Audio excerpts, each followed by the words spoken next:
সবকিছুর পর যখন আমরা একটা সংসদ পেলাম, এই 24-এর গণ অভ্যুত্থানের পর আমাদের প্রথম মনে হয়েছে আচ্ছা বিড়াল সাদা না কালো সেটা বড় কথা না বিড়াল ইঁদুর খায় সেটা বড় কথা। অর্থাৎ সংবিধানে কি লেখা আছে নাকি সংবিধান মতো চলছে কিনা সরকার বা গণতন্ত্র সেইটা বড় কথা।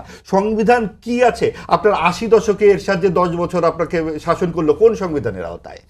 আপনাকে জিয়াউর রহমানকে মেরে ফেললেন, আপনি বঙ্গবন্ধুকে মেরে ফেলা হলো, এই কোন সংবিধানের আওতার? আপনি যখন আওয়ামী লীগ 3বার নিজেদের মতো ভোট করলো, রাতের বেলা ভোট করলো, আমি ভোট করলো, কোন সংবিধানে লেখা আছে রাতের বেলা ভোট করা যাবে?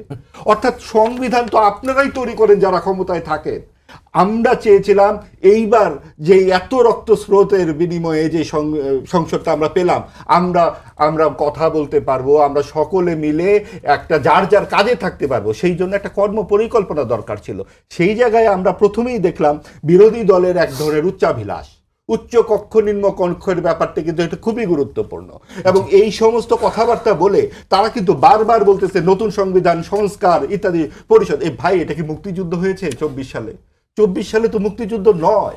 যেমন 90-এর গণঅভ্যুত্থান হয়েছিল, 69-এর গণঅভ্যুত্থান হয়েছিল, 52 সালে ভাষা আন্দোলন হয়েছিল, তার ধারাবাহিকতায় একটি অসাম্প্রদায়িক অনেক বড় একটা আন্দোলন হয়েছে। 2, 3, 4 আগস্টে যে আমরা অসাম্প্রদায়িক গান শুনেছি, এই গান কিন্তু আমরা 18 মাসে আর অন্তর্বর্তীকালীন সরকারের সময় শুনিনি, বরং গান বন্ধ হয়েছে, মাজার ভাঙ্গা হয়েছে, মুক্তিযুদ্ধের ভাস্কর্য ভাঙ্গা হয়েছে, সঙ্গীত শিক্ষা বন্ধ হয়েছে। সময় একেবারে শেষ পর্যায়ে, কিন্তু আপনি বলবেন যে সার্জিস বলছিলেন যে বিএনপি প্রতারণা করেছে গণভোট প্রসঙ্গে। আমি আপনার কাছে যাবো, আমি মাহবুব ভাই ছোট করে প্রশ্ন উত্তর দিবেন। আয়নায় আসলে মুখ দেখা দরকার। প্রতারণার সাথে প্রতারণা, তার উপরে প্রতারণা, তার উপরে প্রতারণা, যেটা আমাদের সব সময় রাজনীতি ক্ষমতা কেন্দ্রিক রাজনীতিবিদরা করে থাকেন।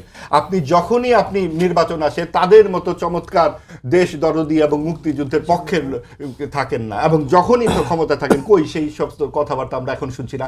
7ই মার্চের বক্তব্য নিয়ে সমস্ত কিছু ভুলে গেলেন সবাই। 7ই মার্চের বক্তব্য কি শুধুই একটি বক্তব্য? সেটা কি কোনো দলীয় সম্পত্তি?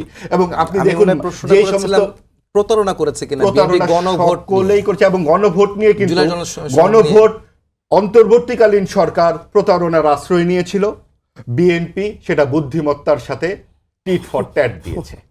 এবং যেহেতু অন্তর্বর্তীকালীন সরকার প্রতারণা করেছিল, বিএনপির এছাড়া উপায় ছিল না। আরেকটি কথা বলে রাখি আধা মিনিটে, সেটা হচ্ছে তারা যে 70% কাস্টিং ভোটের কথা বলেন জুলাই সনদ ভক্তরা, তাদের একটু মনে রাখা উচিত 4 কোটি ভোট হ্যাঁ পড়েছে, 3 কোটি ভোট না পড়েছে, 6 কোটি লোক ভোট দিতে যায়নি।